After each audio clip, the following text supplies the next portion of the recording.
Akses kelistrikan masih menjadi masalah untuk sekolah-sekolah di Indonesia.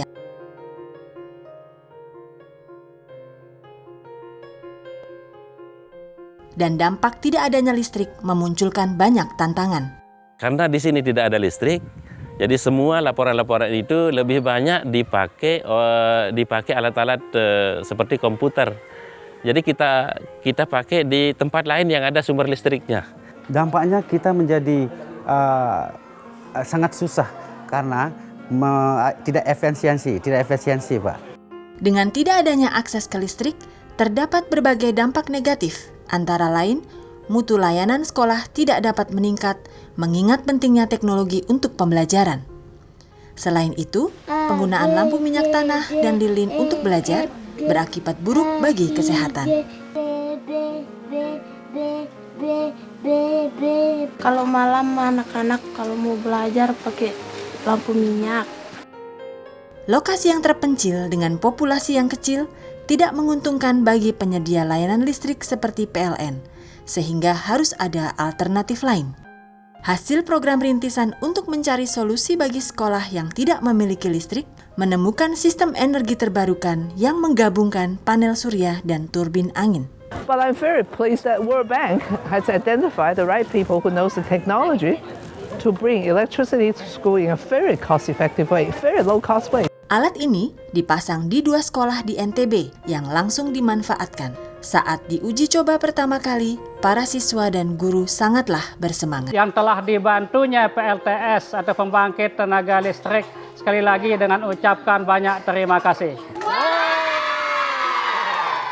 Saya lihat apa yang dilakukan hari ini berupa bantuan pembangkit listrik tenaga surya dan tenaga angin yang difasilitasi oleh Bank Dunia sangat membantu untuk sekolah-sekolah yang kondisinya sama dengan Sekolah Dasar Negeri 2 Puncak Jaringo ini.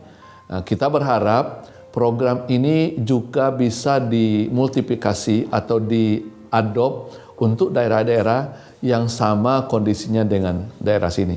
Karena apa? Karena rasanya amat sulit bagi PLN untuk membangun jaringan kalau rumah penduduk di sekitar situ hanya 100 rumah, sedangkan jaringan yang tersedia sangat jauh dari desa tersebut. Dalam program ini, setiap sekolah mendapatkan netbook yang bisa digunakan dengan listrik tenaga surya dan angin. Dan para siswa menerima lampu saku LED, mengisi ulangnya di sekolah, kemudian membawanya pulang untuk belajar di rumah.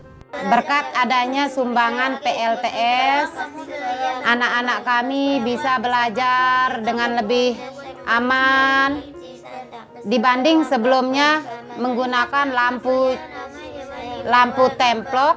Senang ada listrik sekarang karena anak saya bisa belajar di rumah.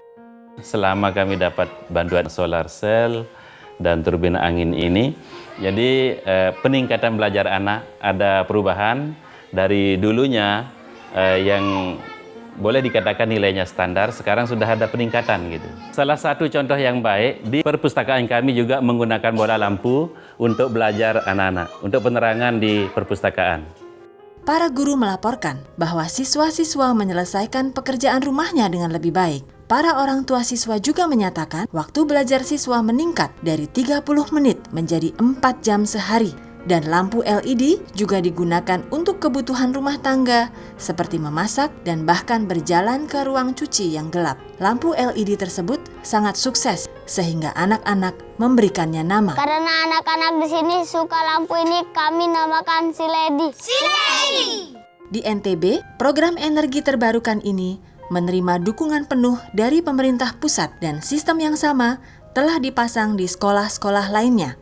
Pemerintah daerah NTB juga telah mengalokasikan anggaran untuk pemasangan beberapa unit untuk tahun 2013. Dengan inisiatif untuk hemat energi, ya tentu karena memang NTB dengan wilayah yang terbatas dengan populasi yang terus meningkat, ya tentu membutuhkan cara-cara inovatif ya di dalam memanfaatkan sumber daya.